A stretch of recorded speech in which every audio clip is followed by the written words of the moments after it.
Hello and welcome back to another YouTube video. Today I'm doing my 15.2 top lane tier list. So if you're content, like, subscribe, and let's get into it. There were a couple of changes to this patch. It was actually a relatively small patch for the second patch of a season. We saw a nerf towards Aurelia. We saw some changes. Well, we saw a slight buff to Smolder. It was actually just a strict buff if you're going Infinity Edge. We saw a nerf towards Tahm Kench. We saw a nerf towards Cassiopeia with the feats. And then we saw an adjustment to feats, obviously, which does shift some things about. But let's get into the tier list. So the D tier is going to consist of some slight changes. We have Lee Sin being added into the D tier. He still has some level of consistency of play rate within the top lane. He does underperform though. We actually see some Lee Sin mid and competitive at the moment with like a stride breaker variant. It's not really picked up in solo queue whatsoever, but it could be something to consider. For the moment, I'm going to leave him within the D tier. He does pretty heavily underperform in the role at the moment. Smolder, even with the IE buff, does remain within my D tier. I do imagine if people who do shift over towards Infinity Edge as like a second item option, he could maybe increase and be like actually pickable into maybe like a Cassante matchup and some of the tanks where you can kind of scale through the lane and then be a pretty big threat on like your 2 items and with like your 125 stacks kind of point. This champion can be quite effective in the mid and late game, especially like holding out with the amount of wave clear he does get access to, but he's still considerably weaker than he has been in previous iterations, especially within the solo lanes, as he has less wave clear and less just consistency within the early game. He can be a bit more punishable in most situations. Udyr remains as a D tier pick. He still really struggles within the top lane. They nerfed him quite aggressively because of his jungle presence, tagging his R quite heavily, and it meant he lost a lot of power within the top lane. He sits as a D tier champion at the moment, not really going to move unless there's like some pretty heavy like buff towards him. Yasuo goes up to the C tier. He is going to be the first champion I have added back here. He is doing a bit better. He obviously can come in quite nicely as a counter pick to ranged options. He's still something I'm not really going to recommend unless you have a lot of mastery on the champion. He's quite volatile. He can damage your team con quite heavily, as he tends to be more of a skirmisher pick rather than a fighter, bruiser, juggernaut, tank kind of which does end up being a bit better for your comp. So he will struggle within that kind of spot, but he's doing fine. You can play him in 2 ranged matchups primarily. The likes of your Cassantes and your Rumbles, obviously competitive mainstays, not things I'm going to really recommend for solo queue. They tend to underperform mostly because they rely on a very aggressive laning phase and being able to utilize that to be stronger than your opposing top laner throughout the game. Obviously, if you're not creating those advantages, these champions struggle quite a bit. Rumble really needs to get ahead so he can utilize his really powerful team fighting ultimate and his AoE damage, plus the fact that obviously you can't draw minion aggro when you're harassing with this champion. It makes him very oppressive within laning phase. That's why he sees so much competitive play. Cassante's case, obviously he is also probably one of the most early game skewed tanks within the game, strong and competitive as a blind pick. In solo queue though, still struggles quite a bit. Silas comes in as a counter pick traditionally, mostly played into like your Malphites and your Nars. Not so much great in the top lane. He can be a bit better in the mid lane if these things are accessible within the composition. But yeah, as a top lane pick, he's conditional at best and still something I wouldn't really recommend. If you blind this champion, you oftentimes just really struggle into most matchups within the top lane. Swain, not doing as well at the moment. The nerfs he received recently did hurt him a bit, hurt him within the top lane, hurt him across all of his roles. He's just going to struggle more in the top lane than in the mid and bot lane role, where he will still be a viable champion. The top lane and the support role, though, he's definitely struggling a bit more, since it's more like a C tier pick at the moment. Victor, I think I had him slightly too low last patch, but the nerfs towards him going into this patch do solidify him as a C tier pick within the top lane. He's not going to be as performant. The nerfs were pretty sizable. They hurt his more heavily skewed AP builds. You can still go some like tank hybrids and builds which don't require as much AP and still find relatively similar consistency, but you will notice a damage decline later on into the game. Gwen, solid anti-tank. If you put the games into her, she can definitely be a really functional pick, kind of akin to like your Fioras, your Yones, very high mastery, high skilled top laners, which if you have put the time into can be very valuable on are the kind of picks you'll pick into a lot of things if you're very comfortable on them. If not, they tend to be very conditional, and you need a lot of mastery on them anyway to really make them work. GP also falls into this bracket. If you don't have games on GP, this champion will really struggle. If you put the time into him though, he will definitely get you results over over a duration. Nasa's definitely one of the more underperforming, low elo skewed top laners. The champion just hasn't really been he got nerfed, I believe, twice. They tagged his E and then they tagged his Q, and that hurt him a decent amount. Over time though, he's also struggled into like meta shifts. He doesn't do as well in the current game climate. He's not as, albeit he likes XP, he's not as dependent on it as some of the other top laners. He does want stacks primarily. That is his main form of scaling. And the champ, is just not performing as well at the moment. He could arguably be moved up to the B tier if you're playing like the lower down you go, but he will struggle like the higher up, like your emeralds, your diamonds, your masters, stuff like that. He's definitely going to be a weaker champion. Quinn, we've obviously seen the Baus play it in, I believe, one of the Los Ratones scrims. It's not a bad pick. Like, if you can make this champion work, she can definitely be functional. The problem is, she ruins your composition. If you fall behind, you're really going to struggle. Tabis are your biggest enemy. There's just a lot of things which can hurt this champion and its ability to function. But if you're comfortable on it and you understand the lethal thresholds, she can be quite a volatile champion, and you can definitely get wins on the pick. Pantheon, still not a huge fan of this champion. He's got pretty clear weaknesses. His scaling's bad. He's pretty heavily nullified if you don't get a kill pre-level 6, as he has a non-combat ultimate. That being said though, if you get an advantage and you're able to really nullify the enemy top laner's presence, then he can definitely be a functional pick. I'd recommend watching Spearshot. He is the best Pantheon in the West. Sion, I still think this champion can definitely be quite oppressive, early on, not compared to some of the other champions, but your Scions and your Cho'Gaths have a lot more trading power than people believe them to. Sion has a lot of just inherent range with his abilities, his Q can, even with a Snapcast, can do a decent chunk of damage with a W and a E on top of that. That can be a pretty heavy trading pattern. So Sion, I think, is a bit slept on. I don't think he's amazing though at the moment. I think there's definitely been times where he's been better, albeit you can still go some different variations of builds and make this champion work. I believe, if you put the time in, there is still definitely results to be had from this kind of a pick. He's slept on. I'd recommend watching Bwipo if you're looking for a Sion streamer. Vayne is getting the bump up into the B tier. I don't think the champ's amazing within the top lane, but she's definitely pretty decent into a lot of the popular picks. She can be very functional against your Darius's, your Cassantes, your Garens, stuff like this. She can work really well into. I believe Gwen is another one who, not so much popular, but she can be quite decent into that kind of a matchup. So I'm going to push her up into the B tier. There are different build variations floating around. I know there's Krakens, Trinities, Borks. Really comes down to what you feel comfortable on and what you want within the game. But I know most Vayne mains lean towards Kraken, I believe, or just Trinity, and dislike for Bork variations. So just be aware of that. If you do your research, you should be able to find results on this champion if you pick her into specific matchups. Jax sits within the B tier, could probably be the lower down you go, the more this champion leans towards the C tier. The higher up, the more it leans back up to the A tier. He is an elite skewed champion at the moment. If you pick him in the right matchups where Counter-Strike has a lot of value, he can be quite a potent pick. He's also a pretty big, he's a very strong duelist. He can have a lot of pressure on side lanes. He has good flank potential with his Counter-Strike. That being said though, if you're not getting an advantage on this champion, he can look pretty useless, especially if he just isn't getting gold within the game. He's a pretty good champion to nullify oftentimes. Ambessa sits within the B tier. I think this champion's really good, but you have to play it really well to get a lot of value out of it.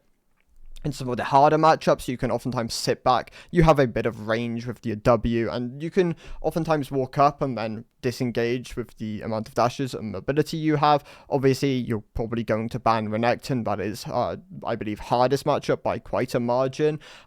But there are other ones which you can definitely struggle into. I don't think this champion is something I really recommend in lower elos. But if you're very comfortable on it, she can definitely function very well the higher up you go. She also scales quite well. So yeah, there's definitely a lot of potency there. Trundle, doing a bit worse at the moment. I think he's also falling into the same bracket like as your Yoriks and your Nasus's, where split push champions are just a bit weaker at the moment. The respawning turrets on the Nexus really do hurt both of these picks, or like some of like a lot of these split push picks. That being said, though, he's still a great anti-AD, anti-tank option. He will beat most top laners in 1v1, so are specific cases where he will not beat them, like Counter-Strike obviously really hurts Trundle's ability to trade, but he is a pretty strong side laner. He can oftentimes outdraw most champions. He's very easy to pick up. He's pretty bad the higher elo you go, as obviously he's got a very simple game plan, and that can be punished. But yeah, I think the champion sits as like a beta option at the moment. Alawi does better in lower elos, good into most bruisers / juggernaut and tanks. Struggles into range, struggles into some of the champions which are very mobile, and she can't consistently land Eon. That is her biggest weakness. It's why she tends to be pretty much a low elo like only champion, but you can make her work definitely. Varus I have in the beta at the moment. I think this champion's kind of slept on in the top lane, albeit most people won't want Varus to be played in the top lane, as he's a very, very degenerate pick to play against. He'll out-trade most top laners because of his range, his percentage health damage, his hybrid damage. It can make him a very frustrating champion to play against. He does obviously have the same issue as like your Vaynes and your Quins, where he really does damage your team composition oftentimes, which is why he will traditionally only come out later on into the draft. But you can make him work. Like, this pick is definitely doing okay in the top lane in this current state. Ryze, solid AP option, good wave clear, good at nullifying specific matchups. Obviously, the Kennen one is the one which comes to mind. Kennen isn't particularly popular though in low elo, so he's there. You can play him and make him work. He's not a pick I'm going to recommend though. I just have him as a decent B-tier option. Like, if you need some AP, he can be an option there for you. Tryndamere sits as a B-tier champion, also very degenerate, oftentimes just relies on coin flipping early trades, hoping that you crit and then are able to snowball your lane from that. His full pack pattern pretty much consists of just trading and then healing off the wave. He's not very interactive in his current state, but that can be a strength. Like, if you're looking for a champion which, just like has pretty consistent trading patterns in terms of what you expect to, like what you're expected to do, where you trade, you heal off the wave, you trade again, war of attrition, siege the tower, and then just play like that. It's a pretty simplistic play style, but he also does suffer kind of like your Nasus's, your Trundles, where sieging is just a bit weaker at the moment. Split pushing is a bit weaker at the moment. Thus, he struggles a bit more in his current state. Aurora, I think, is a great elite AP top laner, one of the best. Great into specific matchups, which can never really get onto her and punish her, and she can kite with her large hitboxes and her mobility. I think this champion's pretty good in most spots. Outside of that, though, if you're not great at piloting the champion, she can really struggle quite a bit. It's why I don't really recommend her as much within lower and mid elos. But if you're someone who is looking for an AP champion high elo, she's perfect, practically. Like, this is the kind of champion you want to look at alongside the likes of Rumble. Poppy sits within the beta, great counter pick, great at nullifying specific dash matchups. She has a lot of early game damage, albeit less than she had previously. I think this champion can very much work as a great top laner with the tools she has accessible to her. Vladimir, if you can get him, like, if you can put him in a matchup where he scales or he's never really punishable, he tends to perform really well. The likes of Jax, for example, can never really play into Vladimir, which is why he can be very potent into a matchup like that. Poppy, another example. But Vladimir, if you can get him into a good matchup, this champion can oftentimes just freely scale, one-shot people on 2 items. He can be very oppressive, but you do want to pick him more for matchup rather than as a blind pick. He really does struggle when he comes out blind. Maokai is very simplistic to play. He's a great beginner tank option. I think if you're looking for someone who has a lot of sustain, less damage than most tanks, then Maokai does fit the build quite well. You're looking at like an unending Fimbulwinter Spirits build, albeit weaker than before. I think I used to have him as an Esther option, but the unending nerf really did hurt him quite a bit, so he's definitely down from where he used to be. But still very simplistic. If you're looking for a champion with a bit lower agency than some of the other options, but you're happy just sitting back letting your team have a lot of carry potential and enabling people, then Maokai, perfect. Simple to play champion. Mundo, not doing as well at the moment. He's supposed to be a good low elo champion, but I think he's a bit on the weak side. He definitely suffered from Heart still being nerfed, combined with Unending also being a weaker item this season. Definitely took him down a couple of spots.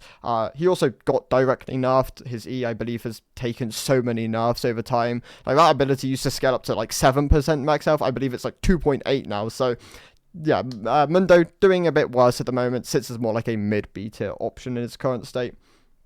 Gragas I have as a B2 option, great nullifier, oftentimes can find lethal on laners, especially if you're going like an AP variant, but you have the fallback pattern of a tank build, and he can be very oppressive and, yeah, just nullify most champions. So I think Gragas sits as a B2 option. He's great in Elite, that's definitely where he becomes a lot more prevalent. In lower MMRs though, he can still be fine. Like, I have him as a B2 option. I don't think the champ's bad, but I think there are better options which can more consistently carry games than him. Renekton and Malphite wrap up the B tier. I don't like Malphite in his current state. I think he's obviously incredibly conditional. That's well known. He only comes out as like a pick in like R5, B4, B5 kind of area, and even then I don't think the champ's amazing. I think his obviously the fact that he can work on such a low budget and then like has the ult like as being like a great engage tool and like setup for people does give him some obviously power, but he doesn't perform as well as as like a counter pick should. Like you as a counter pick, you want to have a lot of agency within the game. You want to stomp your lane and you want to be a carry almost. Malphite just doesn't do that. He's like a counter pick. Well, I'm just gonna sit back and like just kind of tank what the enemy throws at me, and then hopefully, because I'm armor into like an AD heavy composition, I can like outvalue that. But I just don't think it's as good at the moment, and if he was stronger and outputted more damage, then I think he would be a higher tier, but at the moment I have him as a B2 option. I just don't think he's quite there in his current state for how easy he is to play. Renekton, I think is is just the jack of all trades top laner. I don't like the Eclipse build that much, which is why I'd recommend like a cleaver into Sterix in a lot of situations, especially if you're playing like a double AD top side. An enemy is more than likely going to go steel caps. It can be pretty good in most spots. So Renekton, I think, definitely like jump between the A and the B tier. I have him as a high B2 option, but if you're comfortable on the pick, he can go up. If you're not that comfortable, he's not mandatory, but he's a good champion to have within your arsenal. Moving on to the A tier then, we have two champions moving up, and that is Garen and Shen. So Shen, the rise of Deadman's Hollow Radiance has definitely given him a bit more potency. He was definitely struggling after Heartsteel and Unending both got nerfed. He was relying on these items quite a bit for his power. But the new build variation definitely has kind of pushed him back up. I think the champion can be played a lot more into like AD matchups when you're able to like accessibly go the Dead Man's Rush. The amount of wave clear he has now accessible to him when you are going this build, and like you're picking up like a Titanic Hydra third maybe, is very nice. Like, it allows you to actually be a threat on side lanes. That was one of Shen's biggest weaknesses. The old build, albeit didn't like cover this weakness, just gave him so much durability and damage within team fights, and like was able to just be like good enough on him. But yeah, now the new build, the amount of wave clear, the side lane pressure you have is good enough, and like he jumps back up to the A tier. Garen, really benefiting from Axiom Arcanist, definitely finds himself back within the A tier. I think this champion was obviously quite weak for almost all of last, but it really struggled with like Stridebreaker being nerfed and PD, I believe, not being as great of an option on him. Has once again found his footing. I think this champion's back to being a good option if you enjoy him. He's the second most popular top laner in the game again. I believe Darius is number one, but yeah, Garen, great option, sits within the A tier now. Some of the other options here are, so another addition is going to be Karma. Axiom Arcanist Karma, long term, is probably overpowered, especially with maybe the support and mid lane. It's hard to tell. She has a pretty limited sample size, but it's definitely something to be aware of. It was bugged in 15.1. It's why it wasn't like being played that lot much, but the bug being fixed this patch, so it now works on her RQ. I believe that was the bug fix. Has made her really good again. I believe you should try this champion, and if you're comfortable on her, she is a great A tier option. Kennen, sits within the A tier. Honestly, like Kennen, Heimerdinger, like decent AP options within the top lane, could both drop down to the B tier if you're not comfortable on them. Heimerdinger is like Kled and Singe, where he's pretty OTP dependent. Like if you've put the games in, you'll be very comfortable on him, and you'll you'll pick him in most matchups. Kind of like Kled, kind of Singe. I think Kled is kind of slept on, and I think all three to an extent are slept on picks. Like people should play these more. I think they are good in more spots than people believe them to be. I'll come back to Kennen actually. Kennen is an incredibly good AP elite pick. Does struggle a bit more on lower MMRs, which is why I don't have him right at the top. I have him as like a low A tier pick. If you're very comfortable on him though, you should be playing him. He is in a very good spot at the moment. An oppressive laner, scales relatively well, great team fighting with his ultimate. There's just a lot of tools which really like benefit Kennen at the moment, and I believe he's a very solid option, especially in elite MMR brackets. What else we got here? So Wukong, I think, sits as a high A2 option. This champion is also slept on, kind of like the other three here. Definitely able to fight back against a lot of the the AD matchups within the top lane with his passive, his strength within the jungle. Obviously, his pick rate and ban rate have skyrocketed, so it's unlikely you're going to get him a lot of the time. But if you are looking for someone who's good into the likes of Fiora maybe, then Wukong definitely there as an option for you.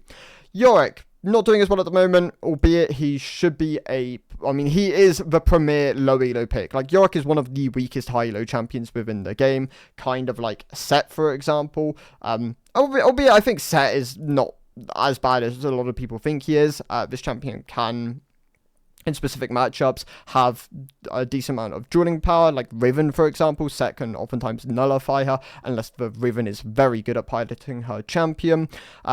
But in Yorick's case, yeah, I think this pick, doing a bit worse at the moment, traditionally should sit as like an S tier, mid to low MMR champion. But yeah, sits as more like an A tier pick at the moment. In Set's case, he is a decent A tier pick. He can very much work into matchups where the enemy is just not really going to have the tools to like trade back against you, or you can just stand in front of your wave and just deny them from really ever being able to accessibly CS. Like, this champion does have like a lot of early game strength, so he can be played, and I think he is pretty slept on in his current state. Aatrox and Akali are the other two champions I have within the A tier, which I accidentally skipped over. But Akali doing really well at the moment, just across the board. I think Akali mid and Akali top, she's been in one of the better spots she's been in for a while. Works really nicely into a lot of matchups. Gwen, for example, is a great Akali matchup, unless for Gwen is very, very good at playing her champion. She's a bit fake skill. I don't like using this term because obviously every champion to an extent has skill, but Akali not as high as a barrier to entry as like GP, for example. I know obviously I'm taking like one of the hardest champions of the game, but yeah, Akali definitely a lot more accessible. I recommend trying her and just seeing how well you perform on her. Obviously, she's not going to be a champion for everyone. If you're not comfortable on Assassins, you're probably not going to be that comfortable on Akali. But she's definitely, compared to most of the Assassins in the game at the moment, one of the better ones and one of the more accessible ones.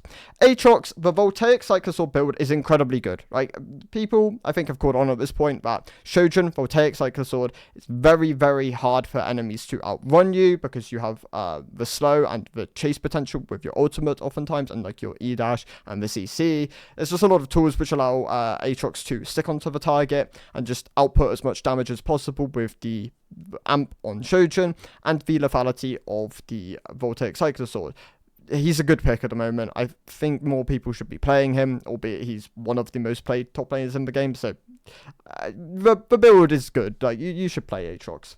Gnar sits within the A tier. Aurelia being nerfed this patch, great for Gnar. I think this champion is in one of the best spots he's ever been in for solo queue.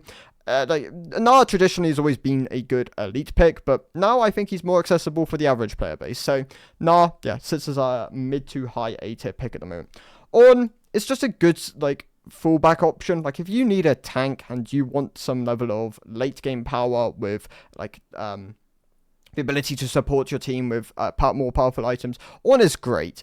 He doesn't have as much agency as obviously like some of the juggernauts and bruisers and skirmishers of the top lane, but he does the job, and I think you can still pick him in most situations and go down a bit of CS and still have a large amount of value. He can also be quite oppressive in specific matchups. There are champions which can't really trade into Ornn because he can either buffer their abilities or he can trade back more heavily with the percentage health damage on Brittle. I think the champion's in a solid spot at the moment. I know I would have him as an A tier pick. Riven, Camille, both these champions sit as like mid A tier picks at the moment. Obviously, they're harder to pilot champions. It's why I don't have them right at the top of the A tier. But if you're comfortable on them or you're a one trick, then you should be playing these champions. They're in a great spot for like the mains and sit as high A tier options. Riven doing a bit better at the moment, or doing very well at the moment, especially if you put a lot of mastery into her. She's a very solid pick in the current game state. Cho'Gath is slept on.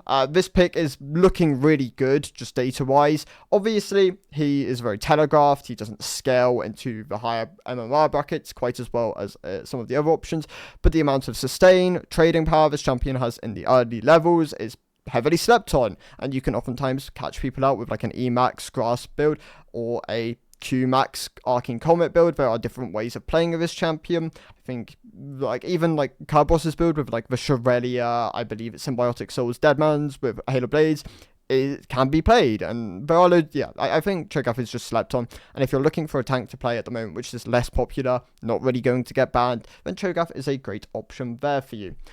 Olaf is a great counterpick to champions very reliant on their CC. He's doing a bit better at the moment, sits as like a mid A tier option. I think this champion as a counterpick is in a great spot at the moment. Obviously, he wasn't doing as well in the previous split, mostly because Stridebreaker was just not quite like there as an item for him. But he's definitely benefited from some of the other things moving around, and he finds himself back within the A tier at the moment. Darius also doing quite a bit better at the moment, sits as a very high A tier option, the most popular top laner in the game. If you don't like Darius, I'd recommend banning him because you're going to see him a lot, and he will oftentimes like get early kills and feel really oppressive to play against. Obviously, he does have harder matchups, champions which can kite him out or just outscale him or nullify him for what he wants to do. Can cause problems for him, but he is in a decent spot at the moment, sits as a high A tier option.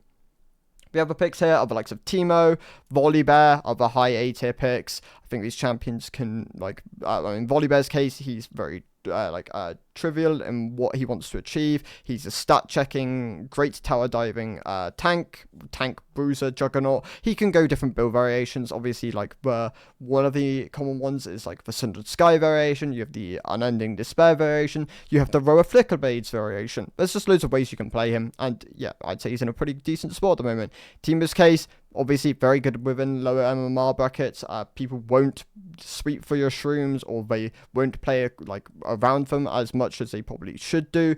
He scales incredibly well, has great control over objectives. With a new one added to the game, he can once again have more control. So Teemo, in a great spot at the moment. Definitely a pick I would recommend trying if you are looking for an AP top laner. And then some of the other picks here. So actually, I've missed Jace. Jace is going to be within the C tier now. I've moved him up from the D to the C tier. I would recommend trying Bruiser Jace. I think Bruiser Jace is probably the best thing you can play in lower MMR brackets, as it leaves you with more margin for error. Like you can fuck up a bit more and not get punished as hard as playing like a Skirmish or Lethality build where you're going like Eclipse. Like if you mess up with that build, you will just feel really out of the game for most of it. Whereas if you're playing like a Cleaver or a Shojin variant, then this champion, I think has a bit more room for error. You're going to be a bit more tanky. You're going to be able to fight and skirmish a bit more. I'd have him as a solid, I'd bump him up from the D tier to a C tier option now. So the picks which I have dropped down from the S tier are Aurelia and Zac, and I believe there was one other, and Tahm Kench. So these three picks I've dropped down. I think Aurelia definitely loses a lot more power within lower MMR brackets, as the nerfs were skewed mostly towards excess late game damage, which doesn't really affect higher elo games where the games traditionally are a bit shorter, but in lower elo games that is going to mean something, and I think she does lose a decent amount of power, so she does drop down towards the mid to low end of the A tier. In Tahm Kench's case, he's also sat towards the low end of the A tier. They took a decent chunk of damage off of his Q, his main trading ability, and that hurts him quite a bit. He already doesn't have great wave clear, and losing just excess damage is going to hurt that even more. So Tahm Kench, definitely, if you fall behind, is going to feel incredibly punishing to play, but he can still stat check most top laners, especially if he's able to ever really get onto them. He can drag people under tower, he can output a lot of damage. I do think the kind of like the reign of Tahm Kench is over though. He now sits as like a low A tier pick. I'm not going to recommend him as like a pick for higher MMRs. I think he was already a pretty bad higher elo pick, but in lower elos you can still definitely make this champion work. He's still a good damage tank option. Zac does drop from the S tier to the A tier. I mean, he hasn't been directly nerfed. I just don't think he quite deserves the S tier spot I had him at before. The champion did obviously receive a decent amount of nerfs over last season, trying to reduce his trading potential within lane and his ability to just out-sustain everything. He lost a decent amount of power. The S tier picks then. Cassiopeia got nerfed this patch. Was primarily targeted towards like when you get feats of this champion, they reduce the amount of movement speed you get. It does mean something, like when you are on the winning team with Cassiopeia, she has lost a bit of power. However, it wasn't, I mean, this only affects her in like 50, I don't know what like the feat distribution is, but I imagine it's like, if let's say it's 50% of games, then it's 50% of games where you have lost the movement speed power, but I don't know specifically off the top of my head. So Cassio, lost power in games where she is more traditionally winning in. In losing games, though, nothing really changes. She's still a very good option, great into short-range compositions, which can't really punish her without putting themselves at risk of just being ran down, heavily traded into a vulnerability of her W and R, and her, large amount of tools to just deal with that kind of thing. So Cassiopeia maintains the spot within the S tier. Warwick and Kayle get the bump up into the S tier. In Kayle's case, this might be a surprise, but she's performing very well within low elo at the moment. So the champion, low at 2 mid elo, so I do think the champion does find herself a spot within the S tier. I believe in Diamond Plus, though, she's still going to struggle a lot more. She's obviously vulnerable to dives early on to the game, but if you pick up more conditionally, like into tank matchups specifically, or champions which just don't really have the damage to kind of punish you early on into the game, then she can be a very effective pick. Warwick, still very, very early game skewed. If you can get like kills on this champion early on and use them to snowball and close out the game early, he can be very effective. If you don't get kills early, you're not playing aggressive enough, then this champion will fall off incredibly hard and be very useless later on into the game. He's very dependent on early game advantages, even more so than the likes of Pantheon, for example. But the champion still has lots of potency, but you do have to be very, very aggressive. Like basically, if you don't play the champion to its limits, you're not really going to want to pick it. You have to be slightly psychotic to make the champion work though. And Argot and Mordekaiser are my two premier picks still. Argot, I think, is the best champion in like Diamond below at the moment. He was outstat check most champions at level 9 if you are using Toggle. He will outscale almost everything at level 13 outside of obviously specific cases like Kayle, for example, I guess. But even then, you can one-shot Kayle before she can drop ultimate if you are ahead enough of the curve. He's great in his current state. He will probably get nerfed in 15.3. I would recommend him as like your go-to champion. The counter picks to Argot aren't traditionally played in lower MMRs as well. Like they are more traditionally going to come out in higher elos. If you want those builds, I'd recommend checking out Quante. Quante is probably the best Western Argot player. Very, very good at the champion. Plays him to his limits, and definitely someone worth checking out. In Mordekaiser's case, he is not as good as Argot for like the higher up you go, but he is a great mid and low elo option. Champion stat checks most picks, spikes incredibly hard in the mid game, does fall off later on into the game, but you can still make him work. Like as long as you're trading 1-for-1 later on into the game, he can be an effective pick. His early laning phase can feel quite as unassailable. He can also feel quite ungankable. I think this is great for low elo. This pick does struggle a lot more the higher up you go. Like once you go Diamond Plus, this pick does lose a lot of value outside of like tank matchups where they don't really have the tools to stop him from being able to just stat check them within the ultimate. But I think these two picks are my premier picks of the patch. You can make a lot of things work though at the moment. I don't think there are a insanely amount of like really bad options. It mostly comes down to what kind of champions you have mastery on. But if you are just looking for generalistic picks, then yeah, I got your Mordekaisers, things like that, still very good at the moment. I think Wukong really slept on. Nah, great if you're looking for something a bit more elite skewed. And yeah, those are my thoughts. So thank you guys for watching. I'll probably make an elite skewed top lane tier list tomorrow or the day after. I'll see. But yeah, I'll see you next one. Goodbye.